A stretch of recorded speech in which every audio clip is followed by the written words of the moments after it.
Satara gadget लागू झालं का? मग हे सातारा गॅजेट केवढ्याला विकलं? 987 कोटीला विकलं का? MH20EL 0101 ही गाडी मनोज जरांगे यांच्याकडे कोणाची? मग त्यांना हे टेंडर कसं काय मिळालं हे विखे पाटील साहेबांना सांगावं. मंत्री महोदय विखे पाटील साहेब आणि मनोज जरांगे यांचं आतून कीर्तन वरून तमाशा चालू आहे. जिंकलो रे राजा हो तुमच्या ताकदीवर, हे कोण बोललं होतं? मनोज जरांगे. हैदराबाद गॅजेटनुसार एकही प्रमाणपत्र मिळालं नाही, मिळणारही नाही. मनोज जरांगे यांनी उपसमिती बरखास्त करण्याची आत्ता मागणी केली 8-10 दिवसापूर्वी. आम्ही 2 सप्टेंबरपासूनच सांगतोय, 2 सप्टेंबर 2025 पासून की हा GR फसवा आहे, उपसमिती फेक आहे म्हणून. आणि मनोज जरांगे यांनी उपसमितीची बरखास्ती करा याची मागणी करणं म्हणजे मंत्री महोदय विखे पाटील साहेब आणि मनोज जरांगे यांचं आतून कीर्तन वरून तमाशा चालू आहे असं माझा स्पष्ट आरोप आहे.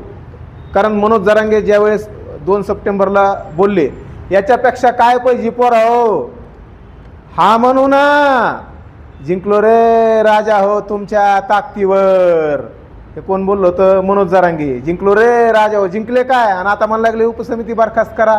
अब पिक्चर फेल गेला राव. आलो तो आणि गेलो तो समाजाचा कुकू पुसून तयार राहाय. ते डायरेक्टर कर्जबाजारी झाले ते. हां हैदराबाद गॅजेटनुसार किती प्रमाणपत्र मिळाले? हैदराबाद गॅजेटनुसार एकही प्रमाणपत्र मिळालं नाही, मिळणारही नाही. 1 जून 2004, 2012 आणि 2023च्या GR नुसार, जे सुधारित GR नुसार आणि शिंदे समितीने शोधलेल्या DPR नुसार हे प्रमाणपत्र मिळालेले आहेत. हैदराबाद गॅजेटनुसार एकही प्रमाणपत्र मिळालेलं नाही.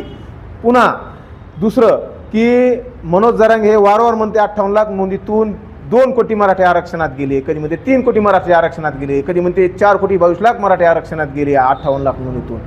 माझा स्पष्ट म्हणणं आहे आकडेवारीनुसार की मराठवाड्यामध्ये 2.25 कोटी लोकसंख्या आहे. मग ह्या 2.25 कोटी लोकसंख्येमध्ये 40% जरी मराठे धरले तर 90 ते 95 लाख मराठा समाज आहे मराठवाड्यामध्ये. आणि त्याच्यापैकी मराठवाड्यात 3 कोटी 91 लाख प्रमाणपत्र मिळालेले आहेत ते शिंदे समितीच्या नोंदीनुसार. म्हणजे 3% ही प्रमाणपत्र हे 95 लाखाच्या तुलनेत 3% ही प्रमाणपत्र मिळालेले नाही. मग 3 कोटी आकडा हा मनोज जरांगे यांनी कुठून आणला? 58 लाख नोंदीतून. आणि राहिला नोंदी हे 50,000. शिंदे समितीच्या नोंदी शोधल्या मराठवाड्यामध्ये ते 50,000च नोंदी आहे. म्हणजे 58 लाख नोंदीची जर टक्केवारी धरली तर हे 50,000 नोंदी ह्या 0.1% सुद्धा नाही. एक गोष्ट तुम्ही मीडियावाले दाखिता कसे, तुम्ही मीडियावाल्याचे फेकझोक आकडे कसेच दाखिता? मला हे प्रश्न पडतो. आम्ही खरं बोलतो, आम्ही तथ्यावर बोलतो, आम्ही सत्यावर बोलतो, तुम्ही हे का दाखवित नाही? त्याच्यामुळे हैदराबाद गॅजेटनुसार हा एकही प्रमाणपत्र मिळालेलं नाही. जे सुप्रीम कोर्टाचे जात प्रमाणपत्र काढण्याचे नियम आणि निकष आहेत त्यानुसारच हे प्रमाणपत्र मिळालेले आहेत.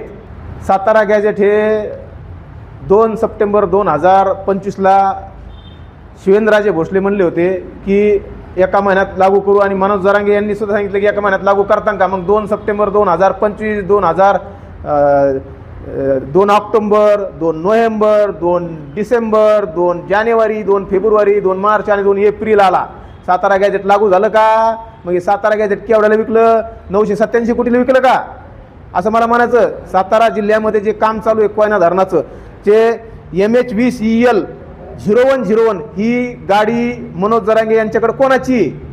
मग त्यांना हे टेंडर कसं काय मिळालं हे विखे पाटील साहेबांना सांगावं मराठा समाजाला, सांगावं त्यांच्या उपसमितीनं. मग हे